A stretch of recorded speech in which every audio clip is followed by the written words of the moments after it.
Ngayong panahon ng tag-ulan, may paalala ang DOH sa publiko laban sa banta ng leptospirosis. Ang naturang sakit hindi lang daw sa daga nakukuha. Ang detalye sa agenda report ni Pierre Pastor.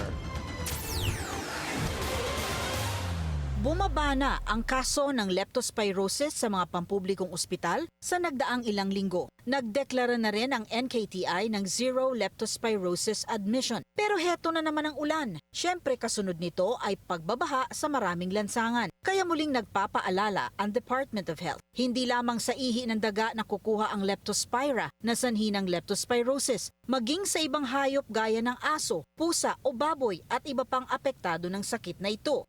Kapag umihi ang mga infected na hayop sa tubig o sa lupa, maaaring lumipat sa tao ang bakterya pag na-expose sila dito. Naninilaw ang mga mata at balat ng tinatamaan ng leptospirosis, nanginginig din o nagkaka-chills at sobrang sumasakit ang ulo at nagsusuka. Pero giit ng DOH, huwag nang hintayin ang mga sintomas na ito. Maaari nang pumunta sa pinakamalapit na ospital o health center kapag napalusong sa baha para maresetahan na ng doktor ng prophylactic treatment. May mabisang gamot na po sa leptospirosis na iniinom lang dapat kapag may reseta ng doktor. Muling paalala ng mga eksperto, magsuot ng bota kung hindi maiiwasan na dumaan sa baha. Kapag napalusong pa rin na hindi protektado, agad na hugasan ng maayos ang mga paa ng malinis na tubig at sabon at kumonsulta na. Nakamamatay ang leptospirosis kapag hindi naagapan. Para sa agenda, Pierre Pastor, Bilyonaryo News Channel.